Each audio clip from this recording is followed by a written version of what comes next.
ఆ ధనుర్మాసంలో చెయ్యాల్సినవేమిటి, చెయ్యకూడనివేమిటి అవన్నీ వీడియోలో మొట్టమొదట చెయ్యాల్సినవేమిటి కొన్ని నియమాలు ఉన్నాయి.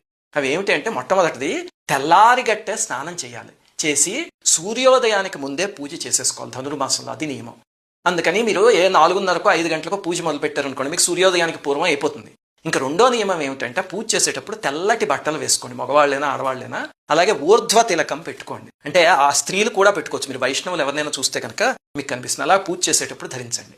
అలాగే పూజా మందిరంలో రంగనాథ స్వామి కానీ, విష్ణుమూర్తి కానీ, కృష్ణ పరమాత్మ కానీ ఏదో ఒక ఫోటో, అలాగే గోదాదేవి ఫోటో, ఆ 2 పెట్టండి. చిన్న చిన్న మూర్తులు ఉంటే కనుక మరీ మంచి, చక్కగా అభిషేకం అన్నీ చేసుకోవచ్చు. లేకపోతే కనీసం ఫోటోలైనా పెట్టండి.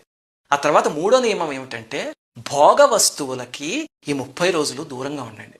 ఇది ధనుర్మాస వ్రతం అనేది ఒక తపస్సు లాంటిది. అంటే పెళ్లి కాని ఆడపిల్ల చేస్తే పెళ్లి కావాలి అని తపస్సు చేసినట్టు, పరమాత్మ కోసం చేస్తే ఆయన పొందాలని చేసినట్టు. దాంతో ఆ తపస్సులో ఇంక భోగాలకి వాటికి చోట్లేదు. కిట్టి పార్టీలు కానీ, లేకపోతే బయటికి సినిమాలు, షికార్లు, వీటన్నిటికీ 4 రోజులు దూరంగా ఉండండి. ఇంకా 4వ నియమం ఏమిటి అంటే, ప్రతిరోజు పూజ అయిపోయాక ఏం చేయాలి? ఏముందండి, టీవీ పెట్టి చూడాలి, లేకపోతే న్యూస్ పేపర్ కాదు, ఆళ్వార్ల చరిత్రలు వినండి. భక్తుల చరిత్రలు వింటే కనుక కరడుగట్టుకుపోయిన మనస్సు కూడా కరిగిపోతుంది వెన్నముద్దలాగా. భగవంతుడి చరిత్ర కన్నా భక్తుల చరిత్రలకే ఆ శక్తి ఉంది. గతంలో మనం ఆళ్వార్ల చరిత్రలన్నీ చేసుకున్నాం, అవన్నీ వినండి. అలాగనే కుదిరితే భాగవతం వినండి. భాగవతం అంతా భక్తుల చరిత్రలు. అసలు మీకు భాగవతానికి ఒక్కసారి మనస్సు అలవాటు అయితే కనుక ఇంకా సినిమాలు, సినిమా పాటలు ఎక్కవ తల్లోకి. అవి వింటున్నా సరే భాగవతం మీదకి లాగేస్తుంది మనస్సు. చాగంటి వారు 40 రోజులు ఎంతో భాగవతం ప్రవచనం చెప్పారు. అది ప్రతిరోజు ఒక ఎపిసోడ్ పెట్టుకుని రోజు వినండి. ఇంకా 5వ నియమం ఏమిటి అంటే, ఈ నెల రోజులు దాన ధర్మాలు చేయండి వీలున్నంత వరకు.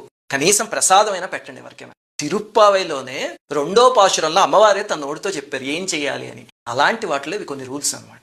అలాగనే ఈ నెల రోజులు సాత్వికాహారం తినండి. రాత్రి పూట్ల మితంగా తినండి. ఎందుకంటే రాత్రి విపరీతంగా తినేసారంటే 4:30కి మెళుకు కాదు. అందుకని రాత్రి మితంగా తినండి. 4:30కి మెళుకు కాదు. అందుకని రాత్రి మితంగా తినండి. వీలుంటే కనుక భూషయనం చేయండి, అంటే నేల మీద ఒక రగ్గు ఏదో ఒకటి వేసుకు పడుకోవడం. అంటే మాకు ఆరోగ్యం బాగోలేదండి, బాగోకపోతే హాయిగా మంచమే పడుకోండి. ఈ నియమాలన్నీ ఎందుకంటే, ఇప్పుడు మీరు భూషయనం చేసి చూడండి కొన్నవాళ్ళు, అప్పుడు మీ దృష్టి లౌకికమైన సుఖాల మీదకి వెళ్ళదు, భగవంతుడి మీద నిలుస్తుంది. ఆఖరి రోజు భోగి పండగ రోజు పూజ అయిపోయిన తర్వాత ఆ రోజు గోదా కళ్యాణం చేసుకోండి. గోదా కళ్యాణం మన ఇంట్లో చేసుకోవడానికి చాలా చిన్న ప్రాసెస్ ఒకటి ఉంది, అంటే ఒక అరగంటలో చేసేసుకోవచ్చు. కుదిరకపోతే ఏదైనా ఆలయానికి వెళ్ళి హాయిగా అక్కడ కూర్చుని గోదా కళ్యాణం చూడండి. అక్కడతో ఈ వ్రతానికి ఉద్యాపన అయిపోయినట్టే.